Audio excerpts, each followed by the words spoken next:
Wow. Awesome. Great to be here with you. There's a huge opportunity in our workplaces. We know it, and it is often expressed as a number. 60, 70, 80% of our workforces are disengaged at work. Think about what that number represents.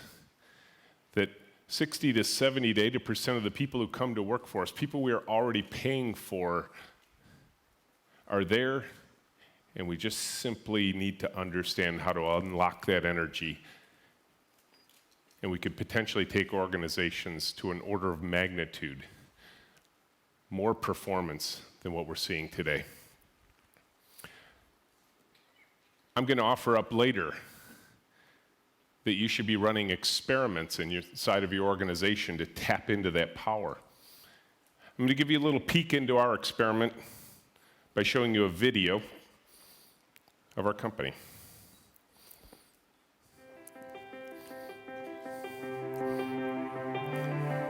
Most organizations don't really spend much time thinking about their culture.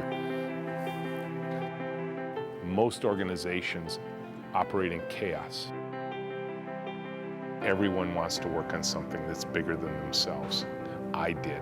I started out in an industry that I was very excited about. Very quickly, I hit a trough of disillusionment. And by 1997, when I was promoted to vice president of product development, I wanted out. I wanted to get as far away from this industry as I could. And then in that moment, I decided to change the industry. And that's the story that I've captured in this book. People are coming from all over the planet to come visit this space that's in the basement of a parking structure in downtown Ann Arbor, Michigan. And they're coming for a reason. They're coming to see something. What most people are looking for is some lessons around what it takes to build an intentionally joyful culture. Imagine half of my team had joy and the other half didn't. Which half would you want working on your project? We had so many requests for these tours, we realized it was time to share this story with the world in a different way. And that's how the book came to be. The space is flexible. We work 2 to a computer. We assign these pairs. We switch them every 5 working days. The human energy that results from this kind of organization, you can actually feel the joy when you're in the room. My name is Richard Sheridan, and I'm the author of Joy, Inc.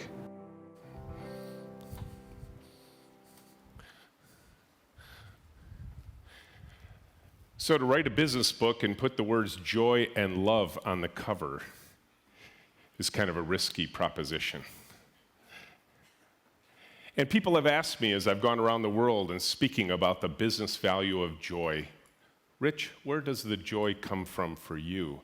Why did you choose the word joy? And at first I thought back to a 13-year-old version of myself, a kid in 1971 who typed in a 2-line program into a computer, and it came back on a roll of paper, because that's the way computers worked in 1971, and it clacked out the words, "Hi, Rich," because that's what I told it to do. And I was hooked. By 1971, as a 13-year-old, I knew what I was going to do the rest of my days. I wanted to be in the software industry. My kids are still astounded to this day that I decided on my career when I was just 13 years old. But as I dug down deeper, I realized there was a deeper story for me than that. And I had to go back a couple of more years to when I was 10. My parents had bought a piece of furniture, a shelving unit that my mom wanted in the living room, something like you would get from IKEA today. And it was out in the garage in a cardboard box, and they went out to dinner and a movie, and I decided to build that shelving unit for my mom. I knew she would be delighted, so I went out there, and over the next couple of hours, took out the 50 pieces of wood and the 200 little nuts, bolts, and screws, and I put that thing together, and I was so proud of myself. And then I realized, oh no, I built it in the garage. Mom wants it in the living room.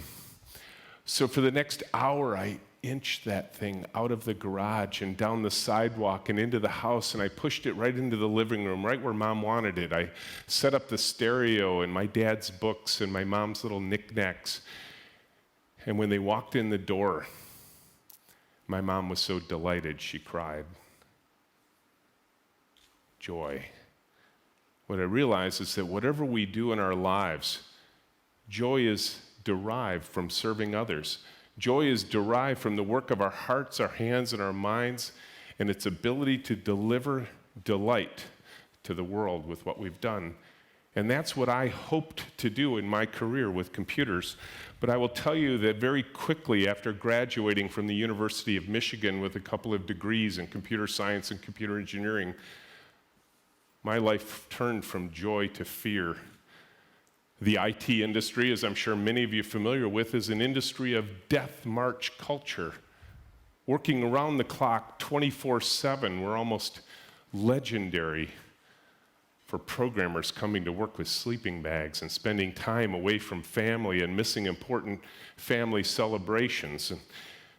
And the trouble is that so much of our lives are lived in chaos. If you're in the software industry like I am, you understand chaos. Chaos is the phones ringing off the hook with problems, emergencies every single day. And yet our processes are the equivalent of flicking lit cigarette butts everywhere while carrying sloshing gas cans. And we wonder why there are fires everywhere. It's because we're setting them with the processes that we use. And usually there's a big event, negative events, when you have chaos in your organization. Our industry is famous for these kind of negative events. The one I talk about in the book is a trading company in New York City called Knight Capital Group. And a tired programmer made a mistake, and in the next 45 minutes, their trading software traded $7 billion worth of securities it wasn't supposed to, costing Knight Capital Group $400 million and ultimately the company. Are you with me? Would that be considered a negative event in your organization? You know, there's an old saying, to err is human and to really foul things up requires a computer. And usually we have this big bureaucracy lever that we pull, right? If we're operating in chaos, it's the land of never getting anything done. But when we have negative events, we implement procedure manuals and processes and meetings and stage gates, and we go from the land of never getting anything done to the land of never getting anything started. And then typically in my industry, there's this saddest story of all. The story where one day the boss comes in and says, oh, by the way, Rich, that project you've been working on for the last 3 years, we've canceled it.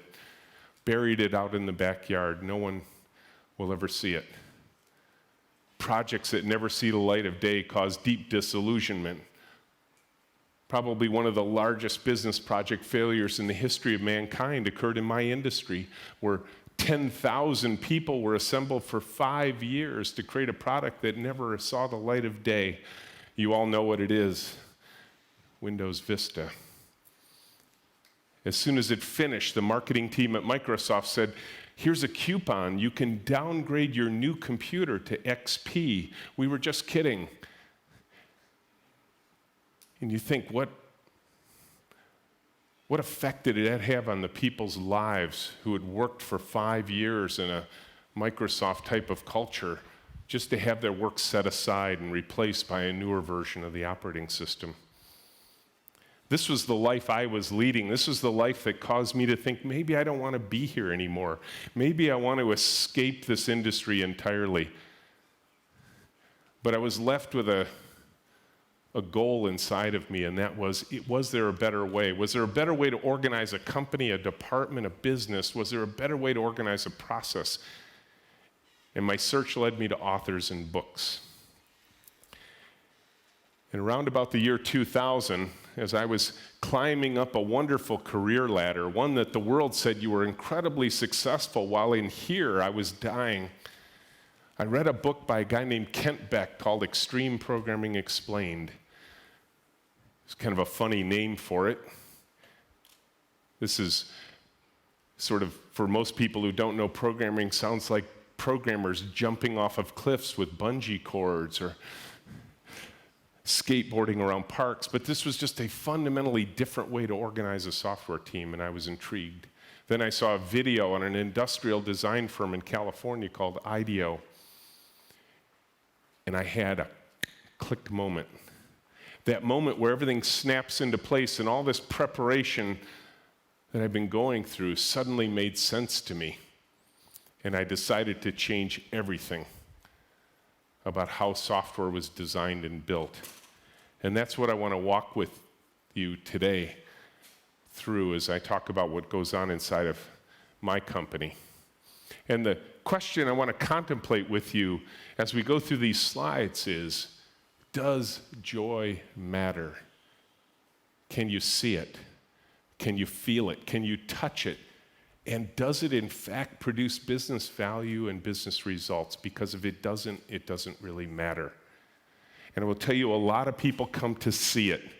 A lot of people come from all over the world. We had almost 4,000 people come through our doors last year alone just to walk around and see this tiny little company, to see what it is we've discovered. And the first thing they see is, well, one of those horrible open office environments you've heard about. Fast Company magazine describes these open office environments as an idea born in the mind of Satan in the deepest caverns of hell. They have psychologists that prove these open environments don't work. And yet, somehow it works for us. And when these articles come out, everybody who knows me sends me copies and they say, Rich, how come the open office works for you and it doesn't work seemingly anywhere else? And I tell them it's very simple. We didn't build an open and collaborative office. We built an open and collaborative culture. Our workspace is a reflection of the culture we built. A lot of times we get that equation backwards, don't we? We think simply by changing the physical space will change human behaviors. No, we have to work on them at the same time. We have to change the behaviors while we're changing the physical space. Our environment is noisy, which surprises most people in my industry. Everybody thinks this software development has to be done in library quiet. But ours is a noisy environment. We have very few rules at Menlo, but one of the most serious ones is you cannot wear earbuds listening to music while you're working. We want people to overhear the ideas of others. There is serendipity inside of this noise, and we want that serendipity to feed the creativity of our team. I will tell you, a lot of organizations invite me into their companies. They show me where their teams work, and they want to show me their tour. And we walk through their spaces, and the visit goes something like this. Rich, this is where our technical team works. They're thinking really deep thoughts right now. And we tiptoe past the sea of darkened cubicles, and everyone has their backs to the doors, and they're silently clicking away on keyboards, and they have earbuds in their ears, so I'm not sure why we're even whispering. And we get to the corner office, and the executive closes the door and says, now the first thing I want to talk to you about, Rich, is our communication challenges inside of our company. Shocking that there might be communication challenges. In our world, we don't have a hierarchy. We don't have reporting relationships. We have a team. And you actually see the teamwork as the team forms a space to sit shoulder to shoulder to shoulder to shoulder next to one another all day long. The space itself is flexible and visual. There's pull-downs from the ceiling with electrical and network. The lightweight aluminum tables scream to the team, change me if you want to. There are no rules. There is no permission to ask. The space changes in small ways every single day. Sometimes it changes in big ways, particularly when I'm away. In fact, the last time I went on a trip, I was sitting around this pillar right here because I'm out in the room with everyone else as the CEO of the company. Then they moved me all the way to this close to the front door. One more move of that magnitude, I'll be on the other side of the glass. But the team is in charge of the space, and for all all the years we've been in business, they have chosen to push the tables together. They want to sit close to one another. They want to sit shoulder to shoulder. They want to sit front to front. They want to be near one another. And a lot of people wonder, does this only work for extroverted engineers? Rich, have you found like the 10 extroverted engineers on the planet and they all work for Menlo? But in fact, what we've discovered is that it's not that introverts prefer library quiet. It's that they prefer fewer, safer, deeper relationships. And they get that in our company. One of the books I read along the way was Peter Senge's book, The Fifth Discipline, on the art and practice of building a learning organization. And we certainly have done that. But books are just a small part of our learning. We do have books everywhere, but it's more the way we organize the team that promotes the learning. You see, we connected our team intellectually. We connected them emotionally. We connected them physically. 2 people sit at one computer all day long working on the same task at the same time. Those pairs are assigned, and we switch them every 5 working days. That simple construct underlies everything we do at Menlo. How knowledge is shared, how teamwork is created, how creativity is pushed forward. 2 people, 1 computer, working on the same task at the same time. We'll have time for questions afterwards. You can ask me about this. And then we discovered one of the biggest challenges inside of the technical industry, and that is how we communicate with one another. I love this quote from John Naisbitt in Megatrends. What's amazing to me about this quote is he wrote it in 1982. And he's telling us that in the century we're in right now, that the most exciting breakthroughs will not occur because of technology, but because of an expanding concept of what it means to be human. I would declare that's why we're gathered together here these 2 days, is to look deeper into our humanity, not into our technology. I was sitting at a very popular restaurant, a delicatessen in Ann Arbor, one Saturday morning having a coffee and a bagel, and I watched young parents next to me. And the entire time the parents were there with their young children, they were like this. Not a single word was shared with their children. And I will tell you, having raised 3 daughters, all I wanted to do was grab those young parents and say, spend time with your children. We run a risk these days, don't we, that our technology is not bringing us together, it's pushing us apart. We need to figure out this equation for how do we communicate. And in the technology arena, this is even more difficult because there's different tribes in technology, aren't there? There's the technical tribe like me, who often speaks dolphin speak to the rest of the world. We make funny sounds that sound intelligent, but no one understands what we're saying. There's a business tribe that pays us to do good work, but they don't necessarily know what it is we're being asked to do, and they don't understand how we can chart progress so that they actually understand what's going on. And then there's a lost tribe of technology. I will talk about them in a little bit. So hang on for that one. So the first type of conversation we wanted to change was inside the room. We wanted to change how we communicated with each other. When we communicate inside of Menlo, because we're all in one big open room, we don't use electronics. We use what we like to call high-speed voice technology. The hardware was pre-installed at birth. It includes vocal cords and tympanic membranes and auditory nerve stimulation of the brain, and it's supplemented by body language and eyebrows and tonal inflection. In fact, if we want to call an all-company meeting at Menlo, we do it quite simply. I'm going to have you practice it with me. I'm going to say, "Hey, Menlo," and you're going to yell back at me, "Hey, Rich." "Hey, Menlo." And the whole place goes quiet, and we are now in an all-company meeting. No one moved. How many of you have meetings where you work? Does anyone have meetings where you work?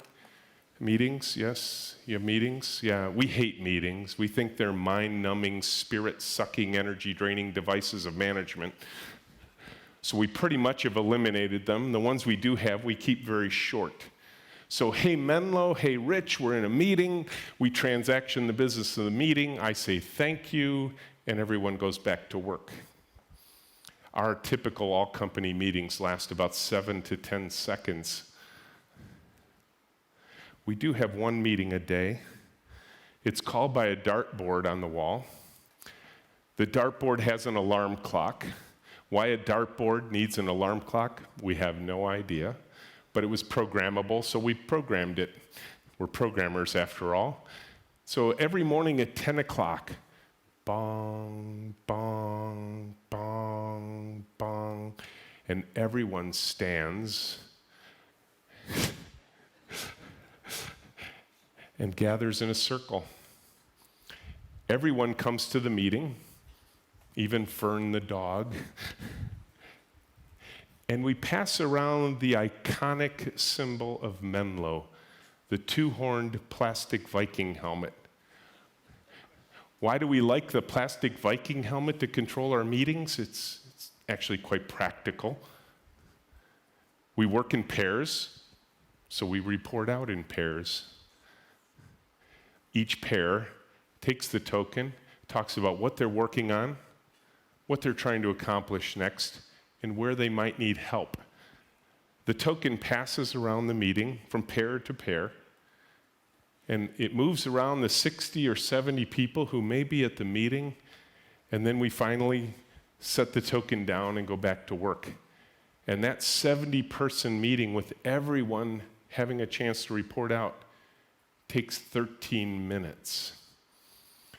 I defy most organizations to begin a meeting of 70 people in 13 minutes, let alone call it, start it, hold it, give everyone a chance to report out, finish it, and get back to work. So remember, we hate meetings, so we hold them standing up. Then we knew we had to change the conversations with our customers. See, building technology, building software for a living is, well, it's kind of a theoretical activity, isn't it? You can describe to me what software you want built, and we can go away with what we believe is a clear understanding to build it, but we might get off track. You describe something that's in your head, I hear something different, we begin building it, we get off track. This is the biggest problem in software development. So what we do every 5 days is get together with our customers. We get together with them in a meeting we call a show and tell. Yes, it is a meeting. But what we do is we change the roles of the meeting. We put our customer front and center. We have our customer with the software that we're building projected on the screen, and the customer shows us the work we did the previous 5 days. We don't show it to them. So we change the roles completely, while the team that did the work watches the customer's response to all the work. Because sometimes the customer looks at what we did and they said, "Oh, I'm sorry. Is that what you thought I meant? That's not what I meant at all." And our answer is, great. We worked on something for 2 hours, and less than 5 days later, we found out we did it incorrectly. Now we have a chance to fix it. We have a make mistakes faster mentality at Menlo. It's not that we prefer making mistakes, but if we are going to make mistakes, and we know we are, we're human, we prefer to make them quickly, keep them small, and correct them soon. And that's what happens in the show and tell meetings that we have with our clients every week. And then we let the team feel the response of our customers. No status reports going back and forth, no hard to interpret emails. We want the feeling of that human emotion in these meetings. And then we go into a planning effort with our customers, and this is where things get really strange with us. You see, even though we're a software company, we plan with paper. I'll just give you an example of this here. I brought one with me. All of our planning artifacts are handwritten down on index cards. We like these little pieces of paper. You can't imagine just me rubbing my thumbs over this paper like this, how many neurons I'm lighting up in your brain. We are visual, tactile creatures, and we like to plan with paper. We estimate in hours how long things will take, and then we fold the card to the size of the estimates.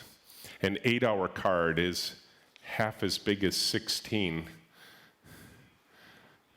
Sometimes for slightly less sophisticated audiences, I have to show one more example of what a 4-hour card looks like, and now you can see the spatial relationship between our activities. And then our customer comes in and plans with us, and they decide what fits within their budget by picking up these little folded pieces of paper and laying them down on their planning sheets. And each one of these sheets that you see represented on this planning table shows you what fits and what doesn't. This is a very collaborative exercise. And I will tell you that people regularly challenge me on this. They say, Rich, you're a software company. Why do you use paper? And I tell them it's very simple. We choose tools we believe work better for humans.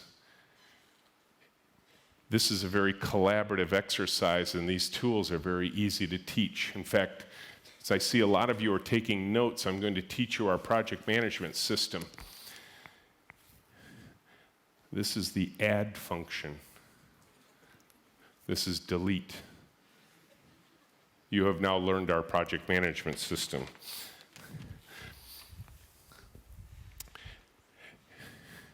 Now, we've already established you have meetings. We have a saying in the United States. I don't know how well it translates here, but a lot of times at the end of a meeting, the boss will say something like,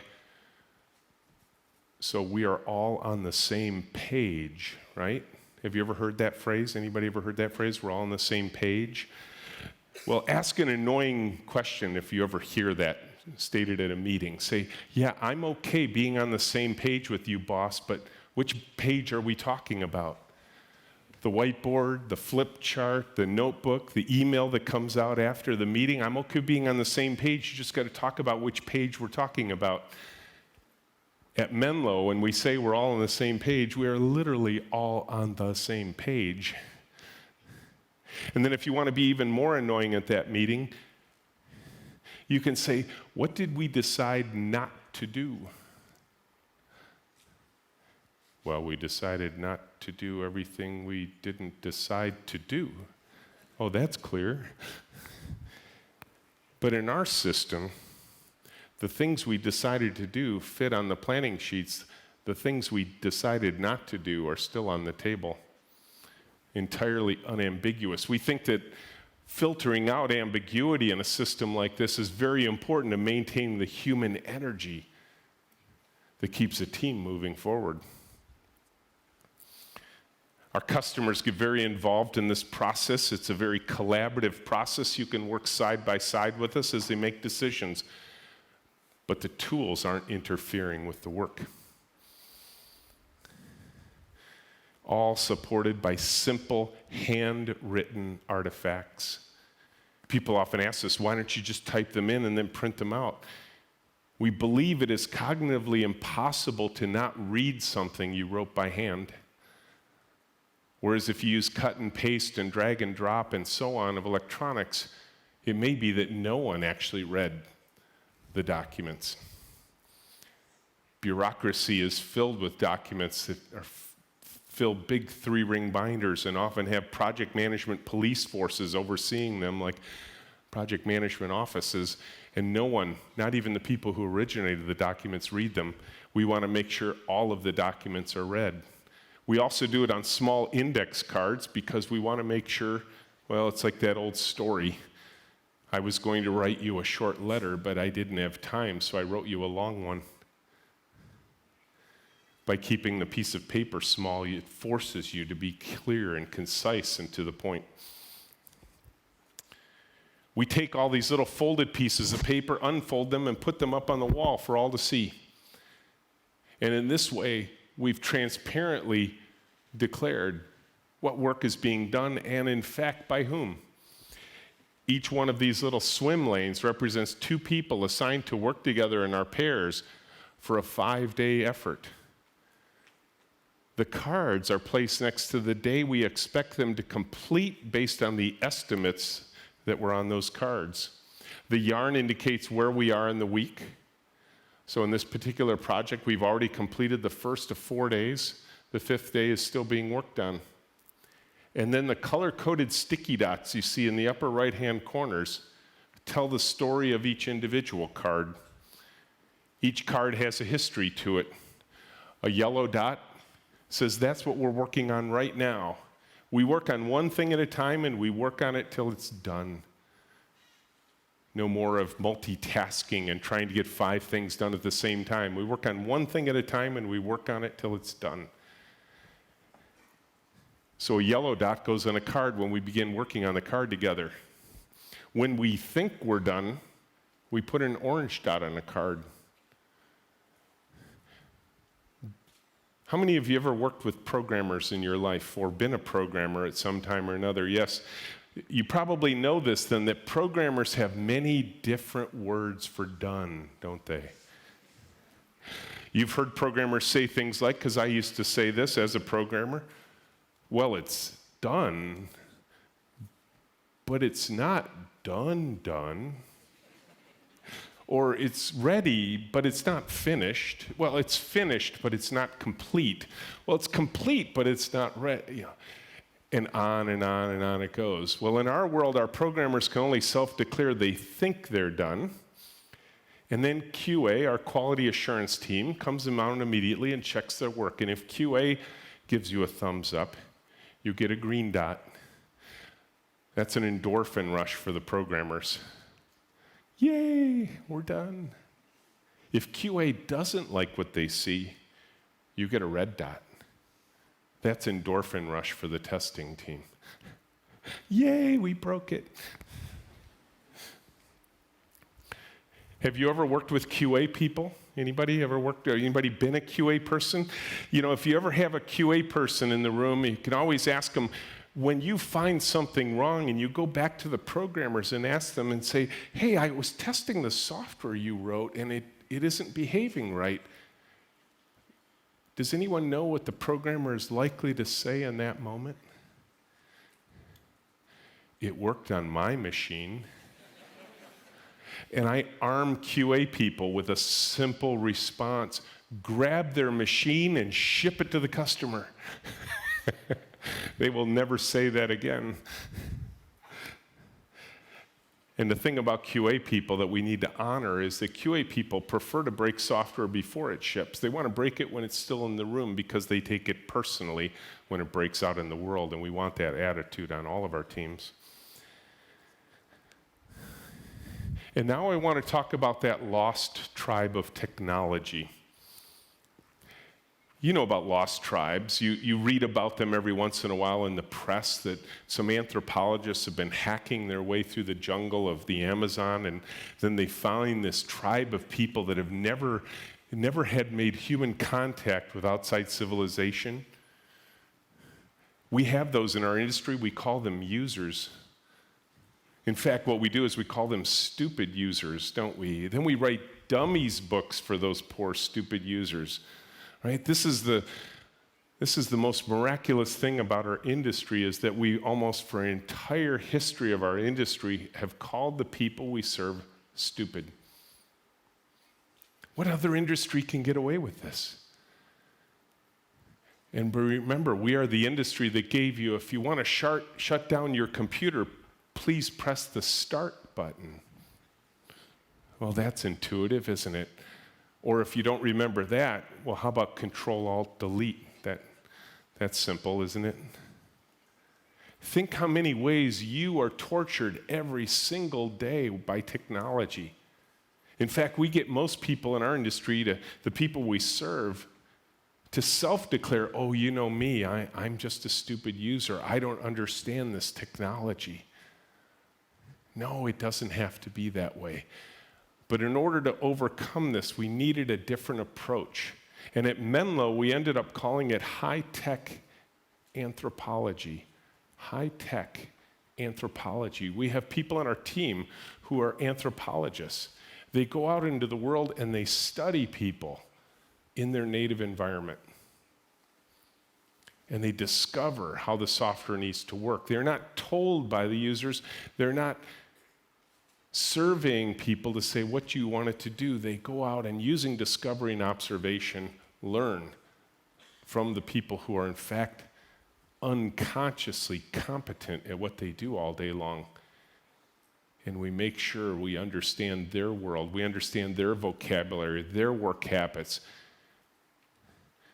their day-to-day goals as human beings. And we bring all of that information back to Menlo, and in this empathy-oriented sort of way, bring this knowledge back in, create their own paper-based artifacts. This tool here is a device we call a persona map. Each one of these personas represents a different type of user we might serve with the piece of software we're developing. We work with our clients to prioritize these types of users, one versus another. Who knew that you could get to user-centered design by putting a story of the user you're trying to serve in the center of one of your most prominent design artifacts? But this is what we do. And from this point forward, we never talk about the user anymore. We never talk about what I think the software should work like. We talk about Gary. We give the persona a name, and then we carry that name forward from that point forward. Every new feature we're going to add, if Gary is in the middle, we'll say, how is that feature going to work for Gary? Now, it may be that it's serving Jimmy or Bill. Well, if we do that, we have to just make sure we add that feature in a way that doesn't interfere with Gary's use, because Gary is primary. And this drives all of our decision-making process. Our anthropologists synthesize all of this information. They love Post-it notes from 3M Corporation. I think we're one of 3M's favorite customers. There's a lot of synthesis going on here, because the first rule for the anthropologist is to dive into the cloud of ambiguity, to try and understand and make sense of all the data they're getting, and eventually bring that back down to a simple interface. Simple is never easy, is it? The best part of design is when things work the way they're intended, we never notice. The most beautiful designs are the ones that have just disappeared from our radar screen because they work exactly the way we expect them to. That never happens by accident. Now I want to get back to my opening statements about how do we engage the people who work for us? How do we change the equation inside of our companies? How do we capture that human energy that's part of the 60 or 70 or 80% of the people who come work for us who are disengaged at work? And I know what happens at a conference like this. It's hard for all of you to take 2 days out of your work life, come to a conference like this, listen to a lot of speakers, perhaps pick up some new ideas, new books, build new relationships with other people. And then you go back to the office, don't you? And you start talking to someone at your office, say, I have this great idea. And they look at you and they're busy too, and they say, oh, that will never work here. Right? Doesn't that happen? And right there, right then and there, the idea dies, doesn't it? Just in that simple exchange, the idea dies. You have emails to answer, you have meetings to go to, and all of the lessons of a conference like this are washed away in a simple, I'm sorry, that's not us. That's not the way we work here. That won't work here. We've already tried that once. Well, I want to arm you with one simple phrase that I hope you carry not only through the rest of the 2 days here, but back to your offices when you go back to work. And the simple phrase is this: shrug your shoulders and say, I know, but let's run the experiment. Let's try something and see what happens. Let's not defeat it before we try it. Let's see what happens. So I want to tell you a story of how this played out at my company. 9 years ago, Tracy had a baby. The baby's name was Maggie. Tracy was off on maternity leave for a few months. She was ready to come back to work. But the daycare they planned to use was full. Grandparents lived too far away to help.